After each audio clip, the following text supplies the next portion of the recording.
Baik, mari kita berdoa. Bapak yang mengucap syukur Tuhan Yesus, untuk hari ini kami boleh berkumpul bersama melalui ibadah, melalui online Zoom. Kami berdoa Tuhan, walaupun kami terpisah-pisah dalam lokasi, tetapi kami menjadi satu di dalam roh. Kami percaya Tuhan, jika kami berkumpul memuji menyembah Engkau, Kau juga hadir dimanapun kami berada Tuhan. Bahkan kami berdoa, bila Roh Kudus sendiri yang bekerja melayani setiap kami, menjamah setiap kami yang di tempat kami masing-masing ya Tuhan, melalui ibadah Zoom ini Tuhan.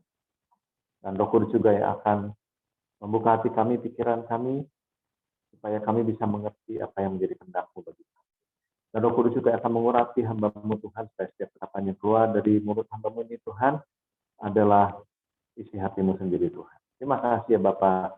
Sekali lagi Tuhan, kami serahkan ibadah kami dari awal pertengahan sampai akhirnya ke dalam tangan-Mu.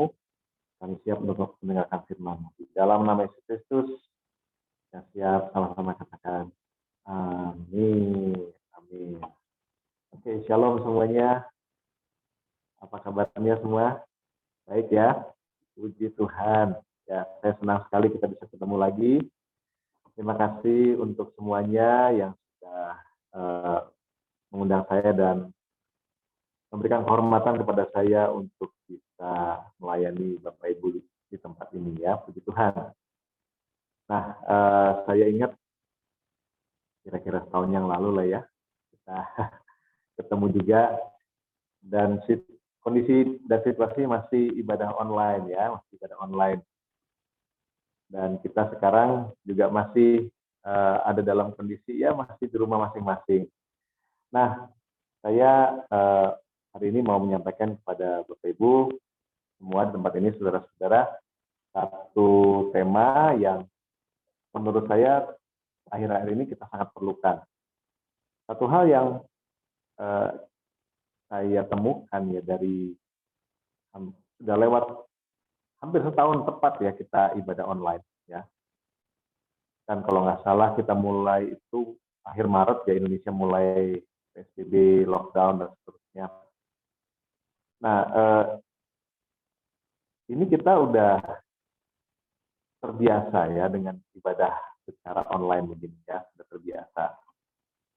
Tapi jangan sampai kita pun akhirnya secara rohani pun terbiasa untuk kita terpisah-pisah gitu kan, ibadah juga akhirnya tidak terlalu serius karena kalau di rumah gitu kan nggak ada yang lihat gitu ya. Kita mau berbaring, kita mau apa segala macam, hari Minggu siapa yang ngecek gitu ya Bapak Ibu ya, benar-benar ibadah atau tidak gitu ya. Kecuali yang memang sudah mulai ibadah on-site lagi ya. Tapi dari beberapa survei, termasuk di gereja saya ya, itu menemukan bahwa sekitar 20% dari jemaat itu mengatakan kalaupun sudah tidak online lagi, mereka tetap akan ibadah online. Gitu. Ya, jadi karena sudah nyaman gitu dengan ibadah online ya. Oke. Jadi ada beberapa hal dalam kehidupan kita sebagai orang Kristen yang kita harus jaga ya, kita harus jaga.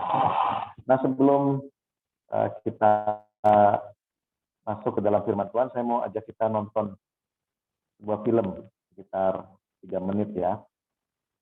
Saya coba apakah bisa saya tampilkan.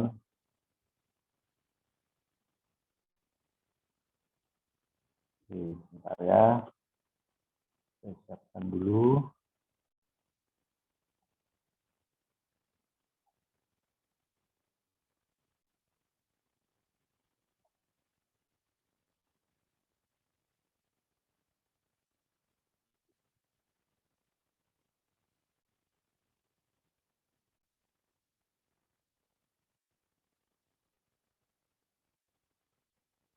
Oke, semoga bisa kedengaran suaranya ya.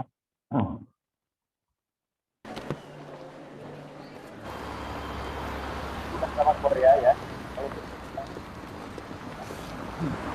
Semuanya kedengaran.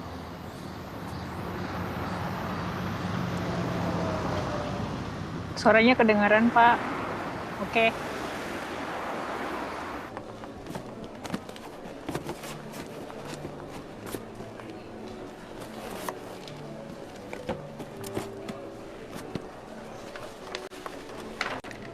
손님, 커피 나왔습니다.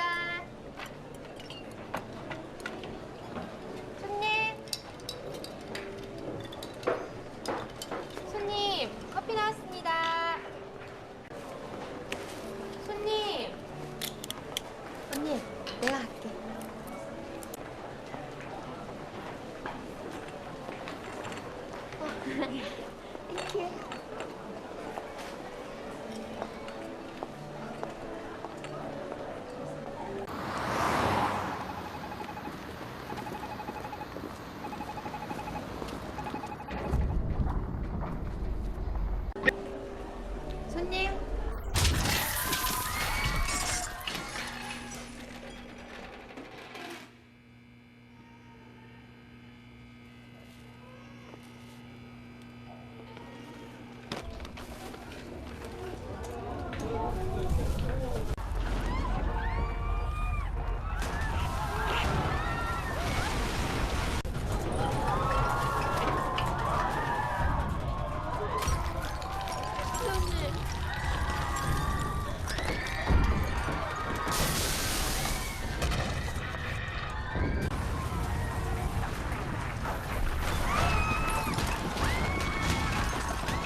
Ya, oke. Nah, itu filmnya memang agak horor ya, tapi makanya saya nggak mau kasih lihat semuanya. Tapi ini berdasarkan kisah nyata ya, yang terjadi tahun 1995. Dan itu terjadi di Korea Selatan terhadap sebuah gedung namanya Sampung Department Store. Nah, ini foto gedung aslinya setelah kejadian ya, setelah kejadian. Tanggal 29 Juni tahun 1995 di Seoul, Korea Selatan. Jadi tadi ini kemudian dibuat film dramatisnya ya, dibuat film dramatisnya. Ini tahun 1995. Nah, akibat dari hancurnya gedung ini ya, ada sekitar 500, tepatnya 502 orang yang tewas dan ada 937 orang yang terluka. Jadi puji Tuhan masih ada yang selamat juga sih saudara, tapi ada 500 orang yang tewas pada kejadian itu ya. Terjadinya jam 5.57 sore. Nah, kemudian dilakukanlah penelitian ya, penelitian kenapa gedung itu bisa hancur ya, bisa rubuh.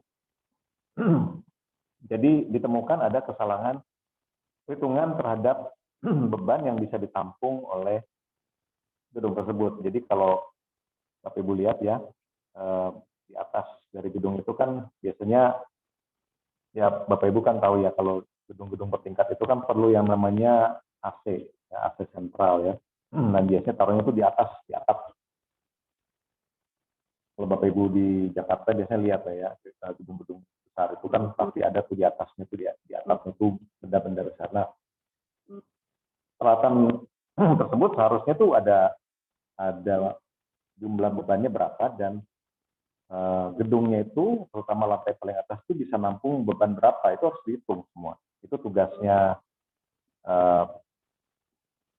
para teknik sipil gitu ya, insinyur sipil gitu kan, saudara ya. Nah, ternyata ada kesalahan beban, ada kesalahan perhitungan. Jadi dan juga ya biasa, ternyata di Korea juga ada yang namanya korupsi, Bapak Ibu. Ya, jadi mereka juga yang pemiliknya juga pengen cepat gitu kan, nggak mau ini segala macam, akhirnya nggak pas perhitungan, jadilah seperti itu ya. Dan itu di dalam ilmu bangunan ya disebut sebagai structural integrity failure ya, structural integrity failure atau kegagalan integritas struktur ya, kegagalan integritas struktur. Mungkin yang Bapak Ibu teman-teman yang mengerti bidang bangunan atau juga misalnya seperti misalnya satu wadah atau seperti misalnya pesawat atau kapal ya, itu juga ada yang namanya structural integrity failure. Jadi ada beban maksimum yang bisa ditampung oleh benda tersebut ya, atau wadah tersebut ya, atau bangunan tersebut. Nah, menarik kalau dipakai kata integrity di dalam ilmu teknis tersebut ya, integrity. Karena kata integrity itu juga dipakai secara umum sebenarnya ya. kita di dalam bidang ilmu perilaku itu juga ada yang namanya integritas, ya. Integritas itu dikenal juga di dalam ilmu perilaku dimanapun, ya. Tidak hanya sesuatu yang hanya dikenal secara rohani, ya. Secara orang sekuler pun mengenal yang namanya integritas. Di kantor juga memerlukan integritas, gitu kan. Semua orang itu memerlukan integritas. Gitu kan. Kata integritas sendiri sebenarnya diambil dari bahasa asalnya itu bahasa Latin, integer, integer, ya. Nah, Ibu Kartini ini ngangguk-ngangguk ngerti ya integer ya. Ya, saya ini punya latar belakang ilmu komputer, saudara ya. Nah, di dalam ilmu komputer tuh ada jenis-jenis data ya, jenis-jenis data. Data itu macam-macam. Ada data teks, ada data angka. Nah, angka itu dibagi dua. Ada angka pecahan, ada angka bulat. Ya, Bapak Ibu tahu ya. Kan matematika juga sama ya. Angka pecahan itu nggak bulat gitu karena kata bilangan bulat itu bahasa lainnya adalah integer. Integer. Jadi bilangan yang utuh, tidak terpecah gitu kan. Nah, dari kata itulah dipakai menjadi terminologi untuk mendeskripsikan juga kualitas atau perilaku seseorang, ya. Di dalam kamus Oxford itu ya Bapak Ibu ya, kata integritas itu ditulis begini ya. Kualitas perilaku seseorang yang jujur dan memiliki nilai-nilai moral yang kuat. Jadi ini bicara orang yang jujur dan nilai moral yang kuat. Ini nggak ngomong soal Kristen atau nggak Kristen ya. Semua orang itu bicara integritas mengenai hal yang sama, gitu kan ya. Tetapi juga menggambarkan, ini Oxford ya, menggambarkan sebuah kondisi yang utuh dan tidak terpecah-pecah, whole and undivided. Nah, jadi semua orang itu sebenarnya di dunia ini mengenal namanya integritas. Tapi bagi orang Kristen, maaf, bagi orang Kristen, integritas itu tidak bicara mengenai kejujuran atau ketulusan. Yaitu banyak yang dipakai. Orang yang punya integritas itu orangnya tulus, jujur, murni hatinya, ya. Biasanya dipakai dari kitab Mazmur pasal 41 ya. Orang yang jujur, orang yang tulus hatinya gitu kan. Ya. Tetapi juga bicara orang yang utuh, yang whole. Nah, maksudnya utuh atau whole itu apa? Ya. Utuh atau whole itu maksudnya adalah saya diskusikan begini ya. Orang yang dari sisi pikiran, perasaan, roh, jiwanya, dan perilakunya itu selaras, utuh. Ya, nah itu baru bisa disebut integritas. Karena kalau orang tuh mikir A, gitu kan saudara, tetapi kemudian berlaku B, gitu kan saudara, nah itu kan orangnya nggak nyambung gitu saudara ya, nggak utuh gitu. Karena itu disebutnya orang yang tidak punya integritas, saudara. Nah, di sini sebenarnya tantangan kita orang Kristen, saudara.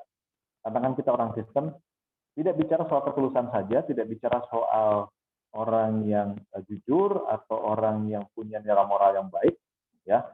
Artinya misalnya kalau seorang karyawan misalnya ya kan di kantor itu dia berlaku jujur, berlaku tulus, mengerjakan sesuatu dengan baik. Kalau seorang ibu rumah tangga misalnya dia mengurus anaknya itu dengan jujur, bukan dengan jujur ya, dengan tulus, saudara ya, dengan tidak pamrih gitu kan, saudara ya. Kalau seorang suami itu artinya dia setia sama pasangannya, itu kan artinya integritas ya, saudara. Seorang atlet misalnya dia nggak pakai doping, gitu kan ya. Seorang pimpinan dia jujur kepada bawahannya, jujur kepada rekan-rekan bisnisnya. Nah itu integritas. Tetapi juga bicara sesuatu yang sifatnya keutuhan. Karena kita seringkali sebagai orang Kristen itu tahu banyak, Bapak Ibu. Betul ya? Setiap hari Minggu kita dengar firman, apalagi Bapak Ibu setiap hari Jumat juga ada persekutuan doa gitu kan, mungkin di rumah juga baca Alkitab. Artinya kita sebenarnya di pikiran ini tahu banyak. Tapi pertanyaannya, apakah kita melakukan apa yang kita sudah tahu itu dan kita percayai? Nah, disitulah sebenarnya yang disebutnya integritas, saudara. Karena Kalau kita tidak utuh, saudara, itu yang terjadi tadi, seperti Kampung Department Store akan kolaps, dan ayatnya ada. Ya. Nah, kita akan mulai dari bagaimana sih caranya orang punya keutuhan rohani, ya, spiritual integrity. Yang pertama harus dimulai dengan iman kepada Tuhan. Ya, saudara, ini jelas sekali ya. Saya kira saya tidak perlu panjang lebar di sini ya. Kita harus mulai dengan kita percaya dulu kepada Yesus Kristus. Ya, Yohanes 3:16 jelas ya. Kita harus percaya kepada Tuhan Yesus Kristus. Nah, artinya harus dimulai dengan iman, percaya. Kita harus percaya dulu apa yang kita dengar dari firman, apa yang kita dengar dari mungkin dari pesan-pesan hamba Tuhan, saudara, sebagai sebuah kebenaran. Ya, itu dulu yang harus pertama kita harus miliki. Ya, tanpa memiliki hal tersebut ya memang kita nggak akan bisa melangkah ke hal yang selanjutnya, saudara ya. Jadi kita harus percaya dulu apa yang kita baca dari firman Tuhan. Saudara. Itu nomor satu, saudara. Ya. Kalau nggak percaya ya susah, saudara ya. Artinya untuk hal ini saya pikir kita semua sudah melewatinya, saudara ya. Karena tanpa iman, saudara, kita tidak mungkin bisa berkenan pada Allah, saudara ya. Nah, yang kedua, saudara, bagaimana cara kita memiliki yang namanya spiritual integrity atau keutuhan rohani, saudara?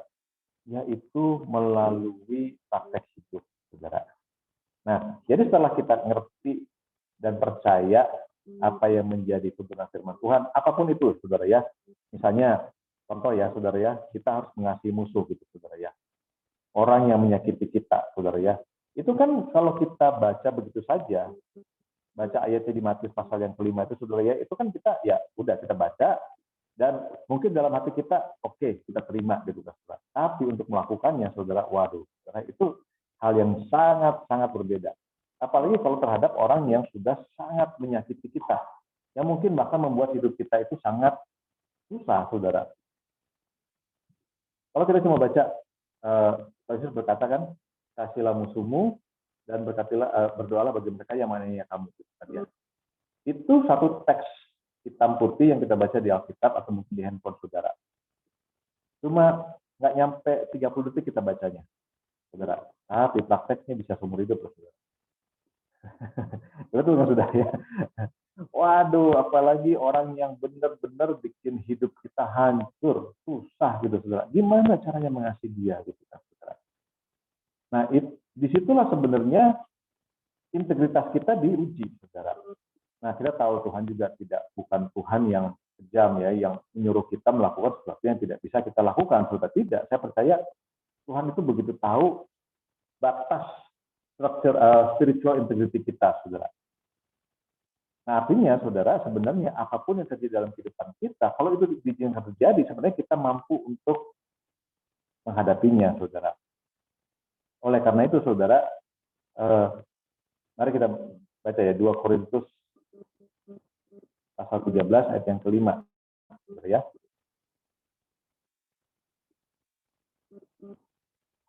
2 Korintus 13 ayat 5. 2 Korintus 13 ayat yang kelima. Saya akan bacakan bagi saudara ya. Paulus kepada jemaat di Korintus nih ya. Ujilah dirimu sendiri. Apakah kamu tetap tegak di dalam iman? Selidikilah dirimu. Apakah kamu tidak yakin akan dirimu bahwa Kristus Yesus ada di dalam diri kamu? Sebab jika tidak demikian, kamu tidak tahan. Nah, jadi ujian itu pasti akan datang, saudara ya. Tetapi Tuhan sudah bilang kepada kita, untuk bisa melalui ujian tersebut, kita harus punya keyakinan. Makanya balik ke soal iman tadi yang di belakang ya. Ke soal iman tadi.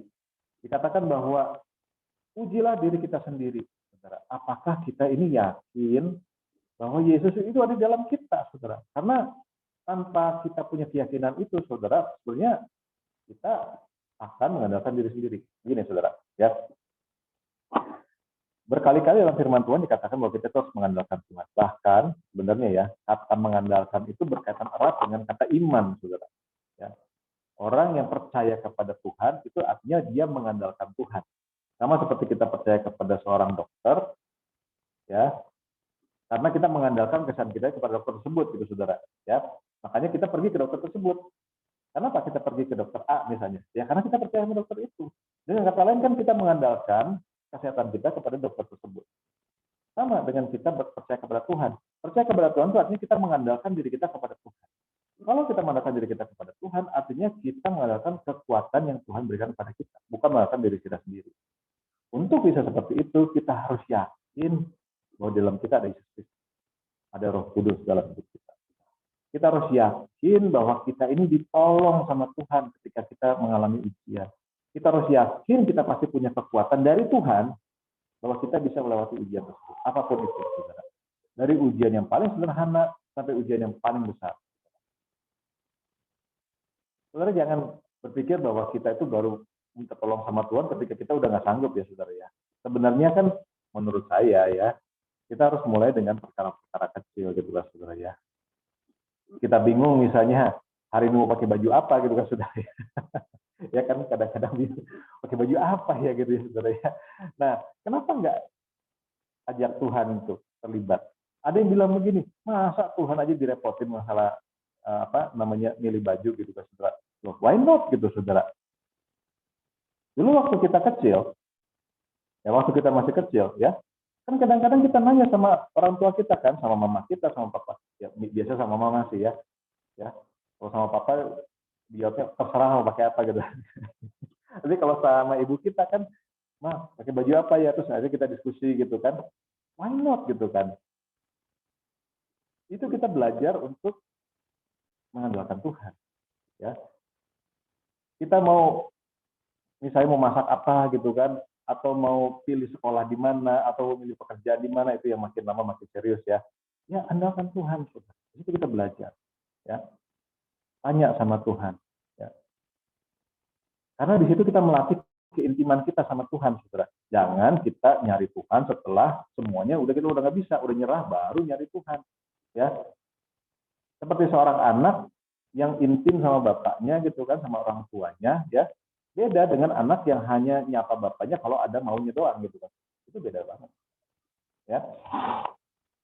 Nah, karena biasanya saudara bentuk ujian itu selalu pada akhirnya adalah pilihan. Mau ujiannya apapun, akhirnya pilihannya cuma dua. Saudara. Pakai kekuatan sendiri atau pakai kekuatan Tuhan. Masalah solusinya atau jawabannya apa, itu bisa macam-macam, saudara ya, tergantung ujiannya apa gitu ya. Tapi yang pertama harus dilakukan adalah memilih. Pakai cara sendiri atau cara Tuhan, cara sendiri atau cara Tuhan, selalu begitu, saudara. Ya, ada dihadapan sama pilihan selalu. Ya, karena kita ini kan berasal dari dunia, ya saudara. Dulu sebelum kita orang percaya, kita ini orang dunia, semua, ya. Walaupun lahir dari keluarga Kristen, kita sebelum benar-benar percaya pada Yesus, kita kan mengandalkan diri sendiri, saudara. Semua pakai cara sendiri, dan itu masih ada, masih nempel. Apalagi kalau kita punya kekuatan. Kita punya posisi, kita punya uang, ya saudara ya, kita punya jabatan, saudara ya. Kadang-kadang solusi itu gampang sekali dengan cara sendiri. Ya bayar aja lah gitu kan, beres gitu kan, saudara ya. Tapi kalau kita mau benar-benar punya integritas, saudara ya, dari hal yang kecil ini, saudara, kita belajar mengandalkan Tuhan. Hanya karena kita punya uang gitu kan, kemudian kita coba untuk pakai cara kita sendiri, ya susah, saudara. Nanti kalau uangnya udah nggak ada, diambil sama Tuhan, saudara. Tuhan istilahnya, ya udah ya, saya ambil dulu lah ya, pengandalannya itu, gitu kan, saudara ya. Baru udah kita nyari Tuhan. Nah, jangan sampai dipaksa dulu, kan, ya. Nah, karena memang, saudara, kalau kita baca di 1 Timotius 1 ayat 18 dan 19, saudara ya. 1 Timotius 1 ayat 18 sampai 19.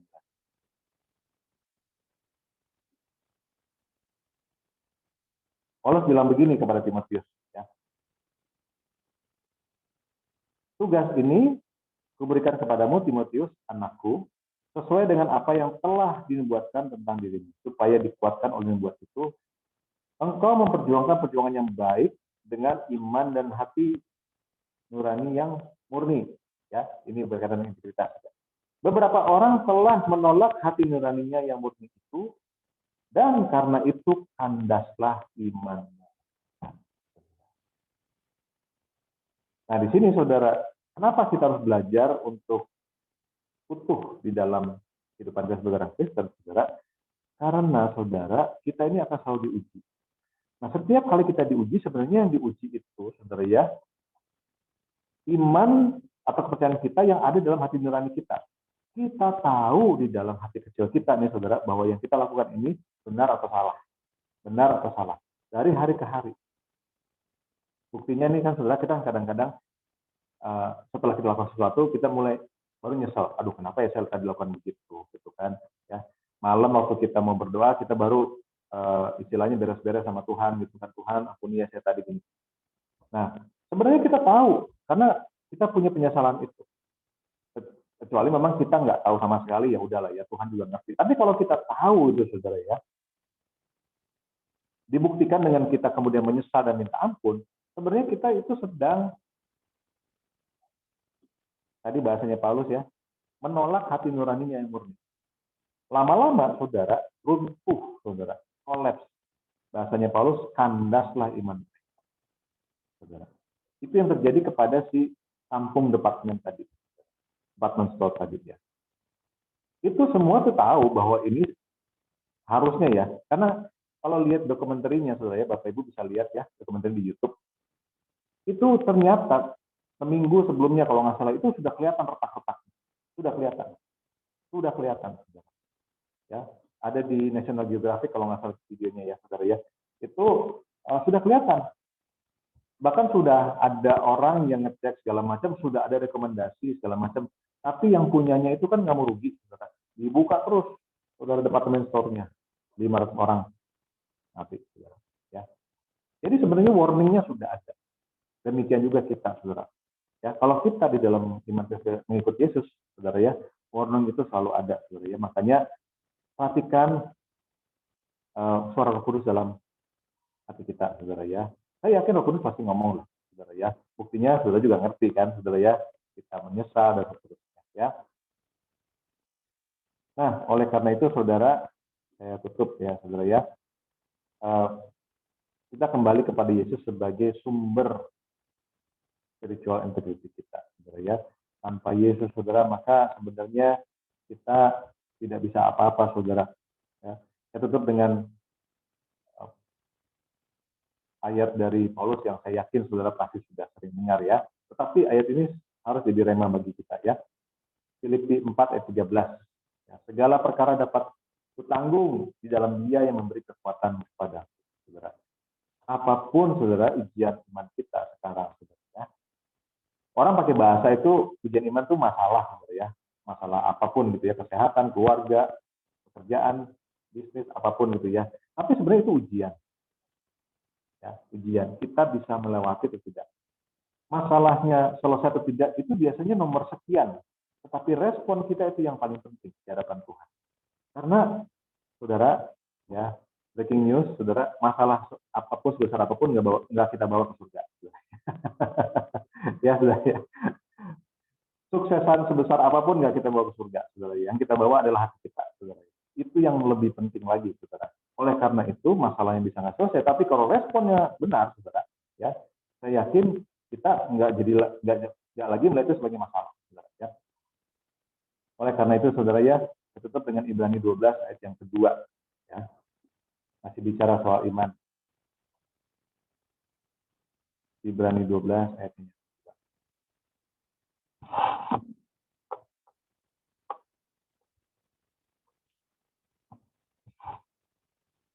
Ya, kalau sudah ketemu, saya bacakan bagi Bapak ya. Marilah kita melakukan semuanya itu, saudara ya, beriman kepada Tuhan, kemudian tekun dalam ujian, saudara ya. Dengan mata yang tertuju kepada Yesus, yang memimpin kita dalam iman, dan yang membawa iman kita kepada kesempurnaan, saudara. Ya. Di dalam bahasa Inggrisnya itu bagus, saudara ya. Mari kita melihat kepada Yesus sebagai the author, pencipta of our faith and the finisher of our faith, ya. Jadi sebenarnya iman kita sendiri itu datangnya dari Yesus, saudara. Dan untuk bisa sempurna pun Yesus yang memberikan kepada kita. Masalahnya adalah kita mau atau tidak, saudara, menerima itu. Bukankah sebenarnya kita pun bisa percaya kepada Yesus itu karena Roh Kudus bekerja dalam hidup kita, kan, saudara, menimbulkan dan kita, saudara, ya. Yang dengan tekun mengabaikan kehinaan, tekun memikul salib, ganti sukacita yang disediakan bagi dia yang sekarang duduk di sebelah kanan tahta Allah. Saudara, ya, Yesus sudah menjadi teladan bagi kita. Kalau mau ngomong bicara soal yang memiliki solusi, ya Yesus kan memiliki semua solusi, saudara, ya. Tapi dia sendiri tidak mempergunakan kekuatan dia, keilahan dia, saudara, ya, untuk menjawab solusi dia yang terbesar, yaitu ada di kayu salib, saudara. Betul ya, saudara, ya? Karena dia tahu itu adalah ujian. Ujian apakah dia taat kepada Bapa atau tidak. 3 kali Yesus bilang, ya minta kepada Tuhan, kalau boleh cawan ini lalu daripadaku. Tapi surga menjawab, apa, saudara? Tidak ada. Cara-caranya adalah cuma satu, saudara. Cara cuma satu, saudara. Ya, taat dengan firman. Amin, saudara. Oleh karena itu, mari, saudara, ya, kita belajar, jangan sampai iman kita kandas. Jangan sampai kita mengalami yang namanya spiritual integrity failure. Amin. Tuhan memberkati. Mari kita berdoa. Bapak, kami ucap syukur Tuhan, kalau hari ini kami boleh bersama-sama mendengarkan firman-Mu. Kami tahu Tuhan tidak satu kebetulan Tuhan kalau kami boleh belajar dari firman-Mu mengenai keutuhan rohani. Bahwa apa yang kami percayai dan apa yang kami lakukan Tuhan, semuanya selaras. Tuhan, kami tidak mau mengingkari, menolak hati nurani kami yang putih. Kami tidak mau iman kami kandas. Kami tahu Tuhan, kami punya Roh Kudus, kami punya Yesus di dalam kami. Oleh karena itu Tuhan, kami tahu kami bisa melalui apapun ujian iman yang kami harus hadapi. Terima kasih ya Bapak, terima kasih. Kami berdoa Tuhan, Kau berkati persekutuan doa ini Tuhan. Kami percaya persekutuan doa ini akan menjadi berkat bagi banyak orang. Dan setiap orang yang terlibat di dalam juga menjadi garam, menjadi terang. Terima kasih ya Tuhan. Di dalam nama Yesus Kristus. Amin. Tuhan memberkati.